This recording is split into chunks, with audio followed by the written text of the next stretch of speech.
Thanks, Akansha, for joining us with all of those details. The Finance Minister, they're very, very clear that MAT, as far as MAT goes, there's going to be absolutely no change there. Some of the key takeaways with the meeting with industry leaders. There we actually saw Corporate India praising the Finance Minister for putting out what they described as a constructive budget. They also laid out some suggestions to the Finance Minister on getting India back on the path of high growth.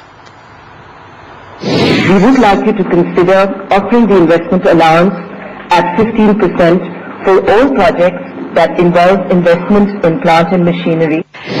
Well, that's India Inc. Speaking with the Finance Minister, but as I pointed out, it's the first ever Google Hangout. Our very own Senthil Chengalvarayan in conversation with the Finance Minister and a whole host of other participants. Let's listen in North Block, New Delhi. Mr. Chidambaram, pleasure to be with you on this historic Hangout, sir. Thank you. Well, we aren't alone, Mr. Chidambaram. We've got 6 other Indians waiting to put you, if I may say, on the hot seat. And there'll be others sending in their questions by messages and video through the next hour. First, we've got a student from Bangalore, IIM Bangalore, Rachel Vardhan. Rachel, thank you for joining us. A very good evening to Mr. Chidambaram and the other esteemed guests present. I'd like to thank the Finance Minister for providing me with this opportunity. Thank you. Mr. Anand Mahindra, Chairman and Managing Director of Mahindra & Mahindra, joining us from his offices in Mumbai. Anand, thank you. Good evening, Senthil. Good evening, Finance Minister, and a big hello to everyone. Mr. Manish Chukani, MD and CEO of Axis Capital, joining us also from Mumbai. Manish, thank you. Well, a very good evening to the Finance Minister. I don't envy his job, answering questions for the last 3 days. And a big hello to all my fellow participants. We've got Mr. Jahangir Aziz, Senior Asia Economist and India Chief Economist, JP Morgan. Jahangir, thank you for joining us.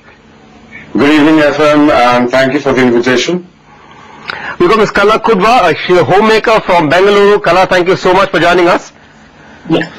Good evening, Mr. Finance Minister, and thank you for coming to this hangout, and a big thank you to the Google team for inviting me for this great opportunity. Well, it is indeed a lovely opportunity for all of us. And finally joining us is Mr. Amit Singhal, Senior Vice President of Google Inc. He joins us from the Google headquarters in Mountain View, California. Hello, Senthil. Hello, Mr. Finance Minister. It's a pleasure to be here, and welcome to a Google Hangout. It's a first for most of us, Amit. I think you're the only veteran out here. And thank you all of us for joining us here. We're talking to Mr. Chidambaram in the backdrop of the budget that he presented in Parliament 4 days ago. Frankly, it's been years since I looked forward to a budget with as much anticipation as I did for this one. We were really clinging to our investment grade rating, and the slightest misstep from the Finance Minister on the fiscal deficit would have seen a downgrade of the country to junk status. What would that meant for ordinary Indians? Interest rates would have gone up, jobs would have become scarce, the rupee would have fallen. In short, we would have been in a downward spiral from there on. The budgets averted that. It laid down a roadmap to putting the country's accounts in order. It made some assumptions on growth that may be optimistic but not entirely unrealistic, and for that I rated the budget good when I was asked to in the CNN-IBN studio that evening. Am I completely happy? Well, not really, because while the budget was good in the circumstances, somewhere in the back of my mind I was hoping for the shades of the dream budget that Mr. Chidambaram presented in 1997, a budget that would have immediately reignited the animal spirits of the economy and got India back in investment and job creation mode. Sir, that unfortunately is the weight of expectations that you have to bear. You're like Dhoni going out to bat, and every time people expecting you not just to salvage a draw for us, but to put us onto a winning track. I'd like to ask you now, sir, for your opening remarks. Well, you have to look at what was done in the light of the objectives that we set for ourselves. Done in the light of the objectives that we set for ourselves. You play according to the pitch. You play according to the weather. The world economy is constrained. India's economy is also constrained. Therefore, there's only so much economic space. Given the restricted economic space, I had set for myself 3 objectives. The first one was, apart from some smaller objectives, the first one was that we must be on the fiscal consolidation path. The second one was, we must attract investment. That's the only way to deal with the current account deficit. And thirdly, we must restart the growth engine, especially in manufacturing. Now, one would have liked to do many more things, but there's no space for that. And there are other objectives, not purely economic objectives, but socio-economic objectives, social objectives. We have to look after the scheduled castes, the scheduled tribes, the minorities, youth, the other backward classes. Therefore, given the restricted economic space, I think we have done what could be done. If we get more space, say after the first or second quarters of 2013-14, certainly we can do more. But that's for the future. For the time being, I think we have done all that could be done given the space that was available to us.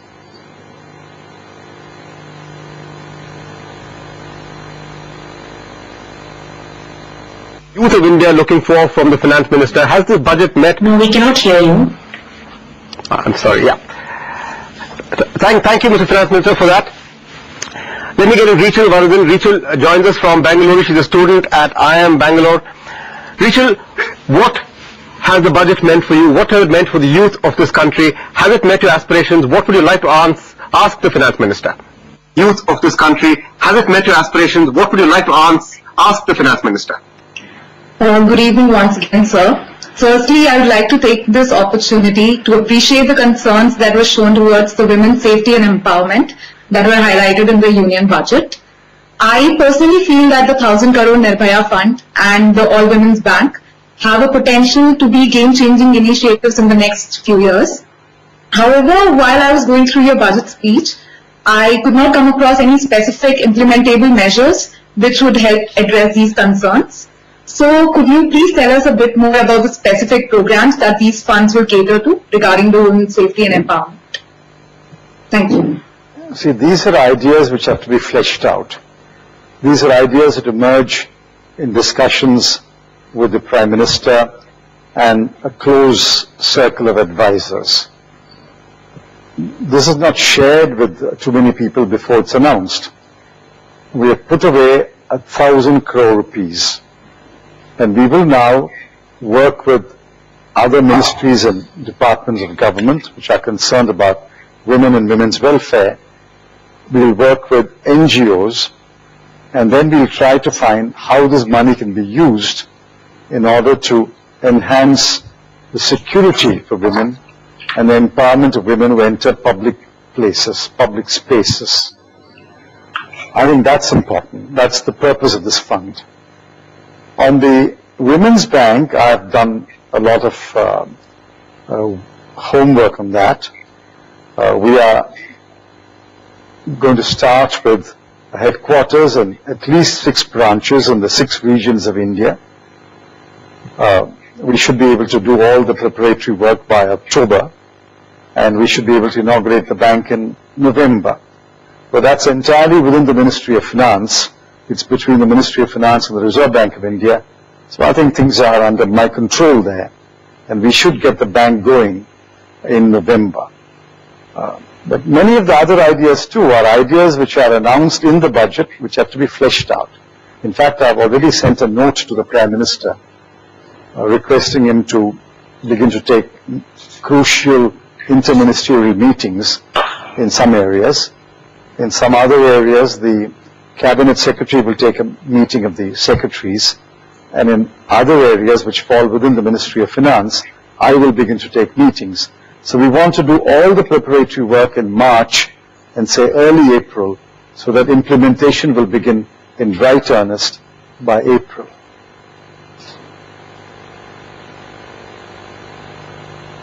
Rachel, an answer. Do you want to follow up with anything there?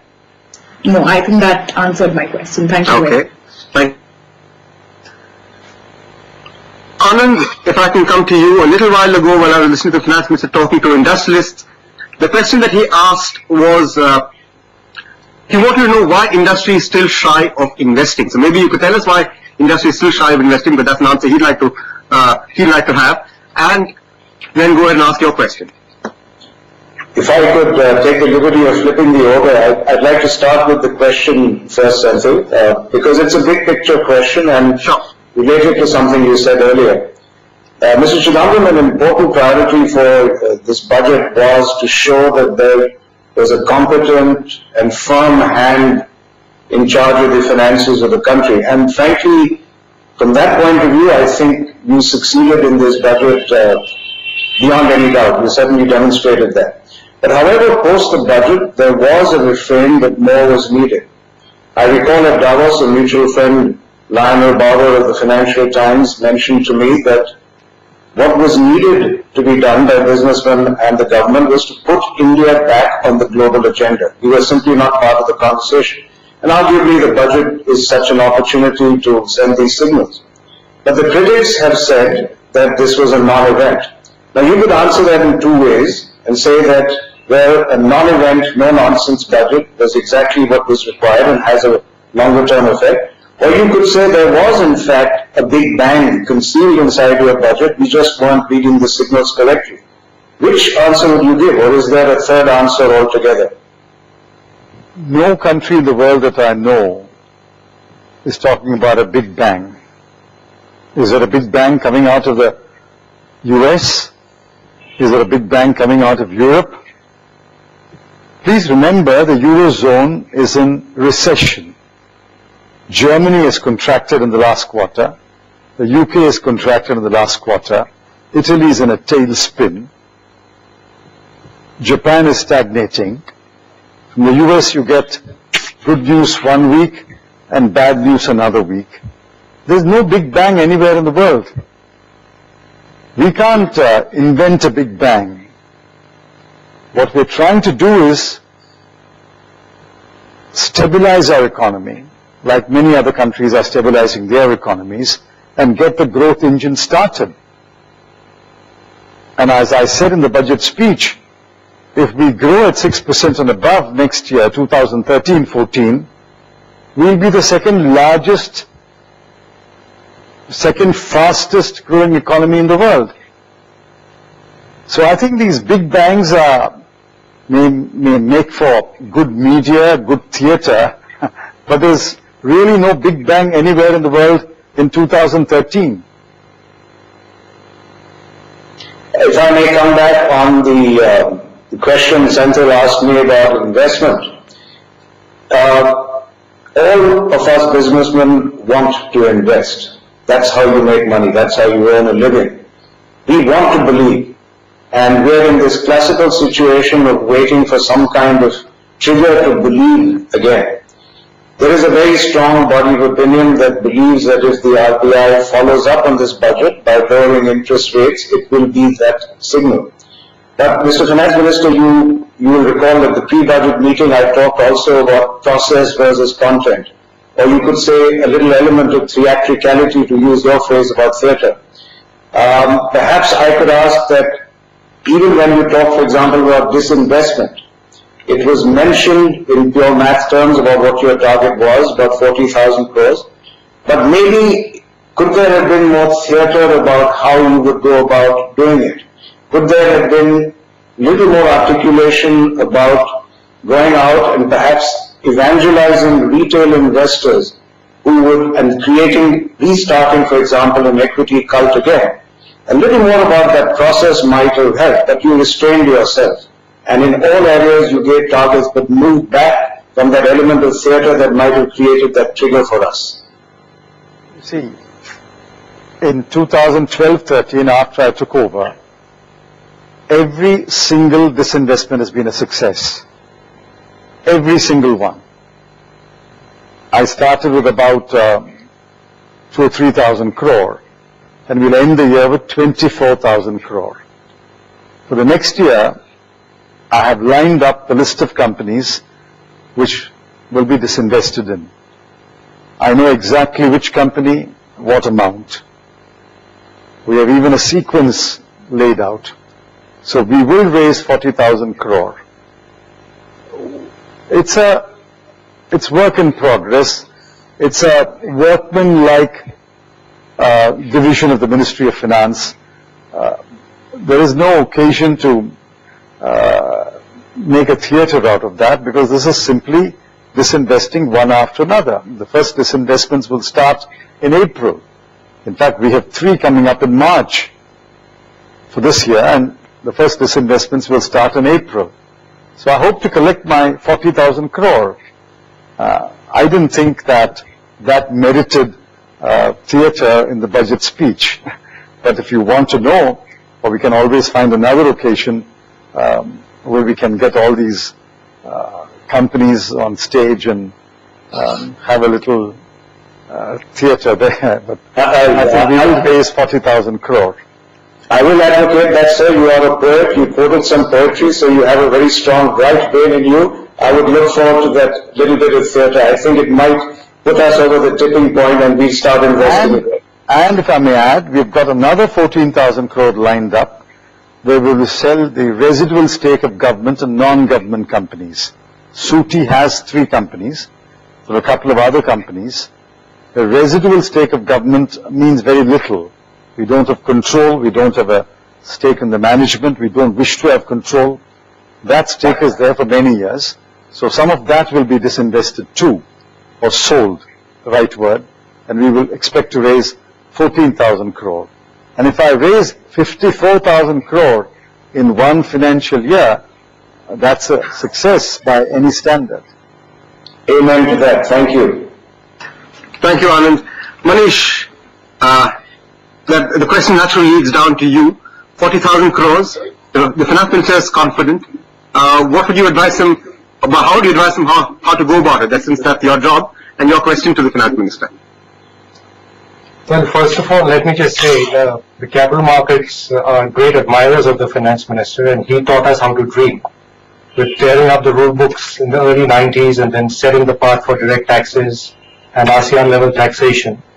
So he comes with great credibility, and honestly, if I were to compare the mood with last September and today, things are much, much better. But I echo what you said earlier as well as what Anand said, that given that it's Dhoni or Tendulkar coming out to bat, you do expect that flourish. And when the world itself is in such a deep sort of abyss, you wish for someone who can give you that catalyst or that trigger, which in a way revives the animal spirits. And my questions therefore are on 2 fronts. One is to do with industry and really around the current account deficit as well as in a way solving the fisc. Is unless you get industry to invest, and Anand alluded to the process issues which people face, and maybe that's why India's ranking as a place to do business is so low. How do we get that ease of operation moving on the ground? And I was surprised we didn't create manufacturing enclaves or special economic zones to give a fillip to exports to solve this long-term crisis that we seem to have. 20 years after reform started, we are back with a 5% current account deficit, a 5% fiscal deficit. Indians are still buying gold, they're not buying equities. We're still, taxing cars on the base of their length or their height. Where did we go wrong as a country? And maybe we are looking for some answers to that. So that's really question 1. And question 2 is really around the capital markets, again something Anand alluded to. How do we change behavior patterns of investors in this country? We can't clearly be, running on foreign inflows forever, because, like you yourself said, different countries have different, mood swings, and that impacts capital flows in that particular week. And unless we can create a large domestic investor constituency by changing behavior, and I would suggest what stops us from saying the index companies in the Nifty or the BSE 30, there is no capital gains for domestic investors. Come back to markets, change your behavior, get away from gold. This is the place to make money. A flourish like that from a creative person like Mr. Chidambaram, I would think could have reignited animal spirits. And while the world may be gloomy, we can get market share in a world which is gloomy because their confidence is down. And, there are people like Anand who are going out indeed and winning market share across the world in automobiles. And can we find 2, 3, 4 industries that we can back and really operate as India Inc. behind them to go out and in a sense plant our flag in this world?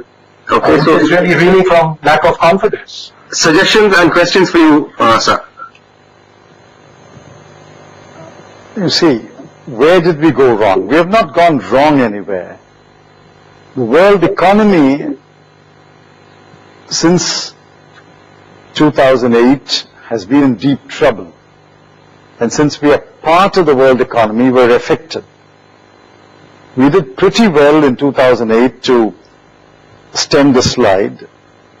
We may have, in fact, overdone it by the second and third stimulus packages, which pushed up inflation, which pushed up the fiscal deficit, but brought us some growth. But that's behind us now. In the last 8 years, in 6 years, we have grown at over 8%. Which other country can make that claim except China? So we have not gone so very wrong that we have to wear sackcloth and ashes. What has happened is, in the current year, growth has slipped to 5%. But that doesn't mean we can't get on to 6% and 7%, one rung at a time.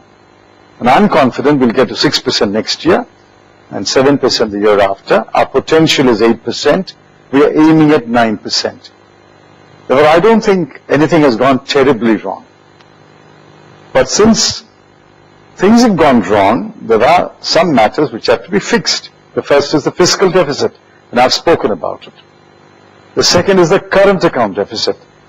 Now let me ask our panelists, at least those who are familiar with what we're talking about. How many spoke about the current account deficit until I spoke about it repeatedly? In fact, not many in government and not many in industry even acknowledge something like a current account deficit. Manufacturing exports is the only way to pay for our imports. We can export some agricultural products, we can export some other things, but the bulk of our export earnings must come out of manufactured goods. Software, of course, is another big earner. Exports is the only way to pay for imports. Now he asked me, why have you not announced this zone and that zone? These zones are already there. There are special economic zones. They've been there for nearly 10 years now.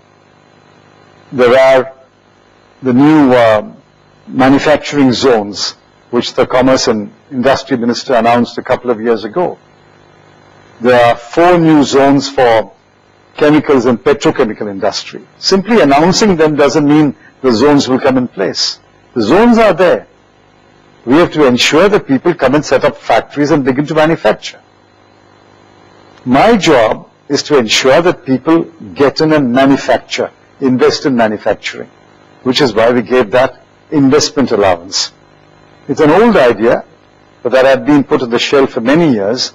We took that idea, dusted it, and said, all right, since things have come to such a pass, we will reintroduce the investment allowance. Now, people are sitting on piles of cash. Anand didn't answer that question. The public sector is sitting on piles of cash. The private sector is sitting on piles of cash. I had meetings with the public sector executives in December and January and told them, if they don't achieve their capex targets, I will tell them to pay me special dividend. Now, for the next year's capex, we have just sent out the letter. Each PSU is required to fill out that pro forma and tell us what their capex targets are for next year. We're going to monitor it very closely, beginning from April. Every quarter, I will monitor what they're investing. And if they don't invest, we're going to ask them, why are you not investing?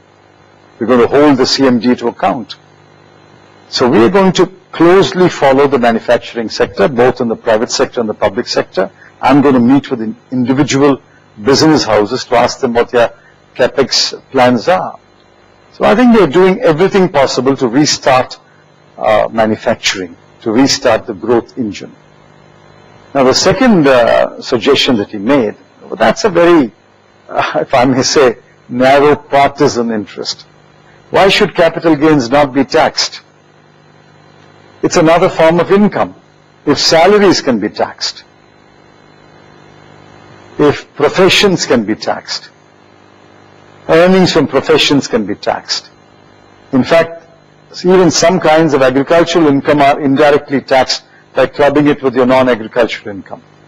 Why shouldn't capital gains be taxed? What is so sacred about those who make money in the capital market that their income should not be taxed? Yes.